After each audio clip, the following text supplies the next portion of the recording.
మనం కరీంనగర్ జిల్లాలో చూస్తే ఉమ్మడి కరీంనగర్ జిల్లాలో రామగుండం అలాగే కరీంనగర్ రెండు మున్సిపల్ కార్పొరేషన్లు ఉన్నాయి. దీంతో పాటుగా 13 మున్సిపాలిటీలు ఉన్నాయి. ఈ మున్సిపాలిటీల్లో అట్లాగే ఈ రెండు కార్పొరేషన్ల పరిస్థితి మనం ఒకసారి చూస్తే పూర్తిగా ఓటర్లు విభిన్నమైనటువంటి శైలిలో ఓటర్లు తమ తీర్పునైతే ఇస్తున్నారని చెప్పుకోవచ్చు. ప్రస్తుతం పోస్టల్ బ్యాలెట్లు అలాగే మొదటి రౌండ్ సంబంధించినటువంటి ఓట్ల లెక్కింపు కొనసాగుతుంది. ఇంకా అధికారికంగా లెక్కలు బయటకు రాలేదు. కానీ మనం ఒక్కసారి ఓటర్ల తీర్పును కనుక మనకున్నటువంటి సమాచారం నుంచి చూస్తే కనుక కరీంనగర్లో బీజేపీకి హవా నడుస్తోంది. కరీంనగర్లో బీజేపీకి పోస్టల్ బ్యాలెట్లో అత్యధికంగా ఆధిక్యం చూపిస్తోంది, ముందంజలో ఉంది.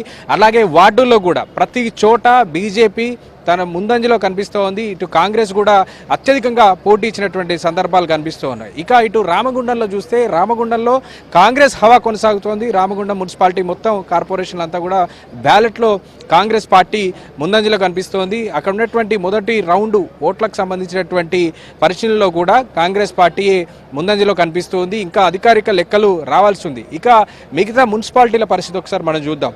మంతనిలో కాంగ్రెస్ దూసుకుపోతోంది. ఇటు ధర్మపురిలోనూ కాంగ్రెస్ దూసుకుపోతుంది. మంతని అలాగే ధర్మపురి మున్సిపాలిటీలో కాంగ్రెస్ పార్టీ ఇప్పటికే కొన్ని చోట్ల గెలిచినటువంటి సందర్భాలు ఉన్నాయి. ఇక జగిత్యాల మున్సిపాలిటీ రాష్ట్ర వ్యాప్తంగా చర్చనీయాంశంగా మారినటువంటి జగిత్యాల మున్సిపాలిటీలోనూ కాంగ్రెస్ పార్టీ వర్గ విభేదాలు ఉన్నా కూడా అక్కడ కాంగ్రెస్ పార్టీ ముందంజలో కనిపిస్తోంది. ఇక ఉత్తర తెలంగాణలో మరొక కీలకమైనటువంటి మున్సిపల్ కార్పొరేషన్ నిజామాబాద్ జిల్లాలో నిజామాబాద్ మున్సిపల్ కార్పొరేషన్లో బీజేపీ చాలా గట్టి పోటీ ఇస్తోంది. బీజేపీ అక్కడ ముందంజలో కనపడుతోంది. దానికి తగ్గట్టుగా కాంగ్రెస్ పార్టీ అక్కడ టైట్ ఫైట్ ఇస్తుందని చెప్పుకోవచ్చు. నిజానికి బీజేపీతో పాటుగా కాంగ్రెస్ అలాగే ఎంఐఎం కూడా అక్కడ చాలా కీలకమైనటువంటి పార్టీగా ఉంటుంది. ఎంఐఎం ఓట్ బ్యాంక్ ఎక్కువగా ఉంటుంది అక్కడ. సో ఎంఐఎం కూడా పోస్టల్ బ్యాలెట్కి సంబంధించినటువంటి విషయంలో తన ఉనికినైతే చాటుకుందని చెప్పుకోవచ్చు.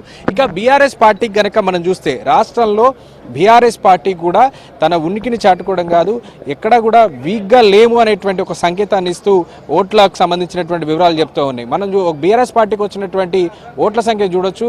ఇటు జగిత్యాలలో కానీ కరీంనగర్లో కానీ నిజామాబాద్లో కానీ మిగతా అన్ని చోట్ల కూడా తన ఓట్ బ్యాంక్ని తన ఉనికిని చాటుకుంటుంది బీఆర్ఎస్ పార్టీకి సంబంధించినటువంటి అభ్యర్థులు. నిజానికి బీఆర్ఎస్ పార్టీలో పార్టీ అధిష్టానం ఒక రకంగా లాస్ట్ మూమెంట్లో చేతులు ఎత్తేసిందని ఆ కార్యకర్తలు కావచ్చు, పోటీ చేసిన అభ్యర్థులు కావచ్చు చాలా బాధపడ్డారు. కానీ బీఆర్ఎస్ పార్టీకి సంబంధించినటువంటి అభ్యర్థులు చాలా చోట్ల తమ ఉనికిని చాటుకున్నారు. కొన్ని చోట్ల గెలుపు కూడా సొంతం చేసుకున్నటువంటి పరిస్థితి